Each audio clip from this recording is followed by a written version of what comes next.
Hi, everyone. I am back for another webinar, and today we're going to be discussing storytelling through children's books. This is one of my favorite lessons to teach, and I actually started doing this during the pandemic and when students were at home. And I still wanted to do like a community outreach project, and I was thinking, what can we do when we're all at home? And I was talking to a couple of my friends that were elementary school teachers, and they were discussing how hard it is to keep elementary school students engaged in online learning, and how important read out loud is. And they just can't get the students to focus when they're reading books. And so it kind of clicked, as this is definitely something that I can help with.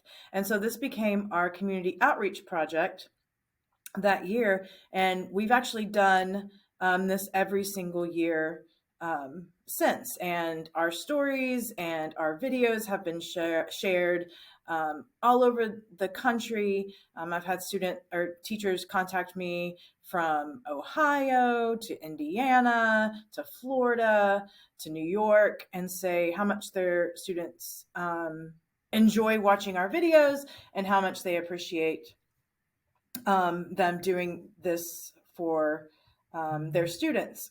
So I'm going to take you through the lesson on how to properly form and perform a story through children's books.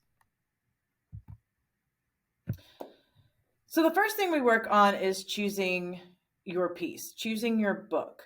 It needs to be a story that you identify with or that you really are going to enjoy telling.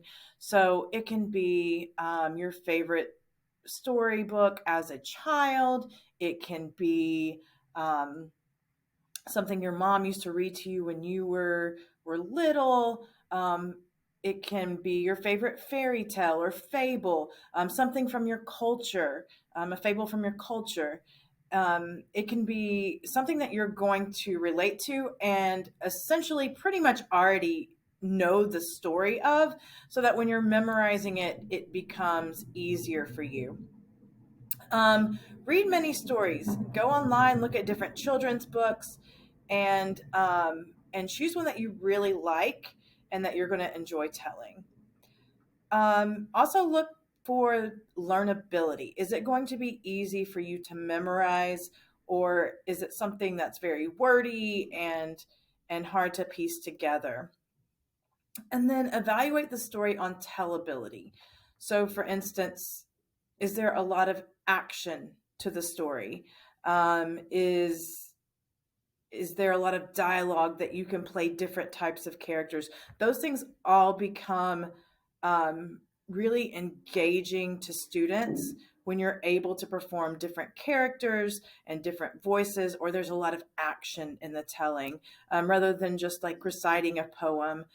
So those become really enjoyable to your audience.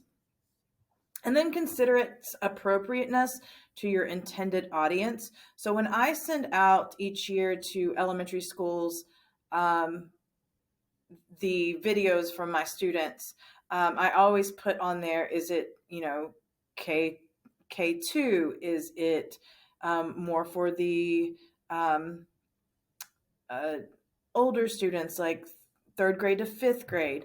So what are you wanting from your audience? Do you want to reach, the pre-K, the younger kids, or are you trying um, to reach the older kids? So think about what audience that you are trying to reach. Think about what video that you need, what media.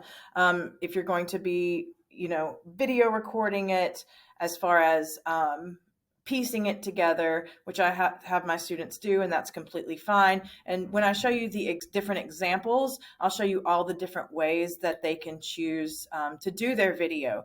And I leave it up to them, and that they can perform it in a live atmosphere and record it They can piece it together with different scenes. They can add different pictures in. They can use puppets. They can do a puppet show. So there's all different types of ways that you can do it. Just make sure it's something that you can achieve and do it well, and that it's going to reach your intended audience. And also that you have the supplies and the ability to do that. Learnability. How long is the story? Don't let the story extend past 10 minutes. That is going to be way too long for you to memorize, and that's going to be way too long for you to really keep the focus of your students. If you do find a story that you really connect to, for instance, I had a student that really wanted to tell the story of The Little Mermaid, and she did a fantastic job of it. But she did have to go in and cut the story. So making sure that you have that when you're figuring out what story you want, you really highlight, what are the main events? What's the beginning? What's the middle? What's the end? And cutting that down. You don't want to make your performance over 10 minutes. A good storytelling performance is around probably 7 to 8 minutes. So you don't want to go over that. Think about, does the story have patterns? Do they repeat certain lines or themes that are easier to learn? Do the stories build? So really identifying, again, your dramatic structure of the story. Because stories that continuously change and there's a new scene and there's something else happening, that requires a great deal more of transitions and memorization, and it's going to be harder to learn. And then again, like I said, can it be paraphrased?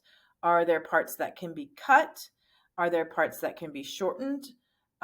Altogether, you really have to figure out what your dramatic structure is. What is your exposition, and making sure the audience understands that. Your inciting incident, your rising action, your climax, your falling action, and your denouement. Really figuring out what those are and cutting the story. My students perform speech and debate, so a lot of them are used to cutting material. And so this was kind of an easier project for them to do. If your students aren't in speech and debate, it could be harder for them to cut at first. So, you may want them to stick to a story that will be easier to cut. My students will sometimes cut full-length plays into 10 minutes. So just be careful of that, because you don't want students to get in over their head, and it's too much for them to learn.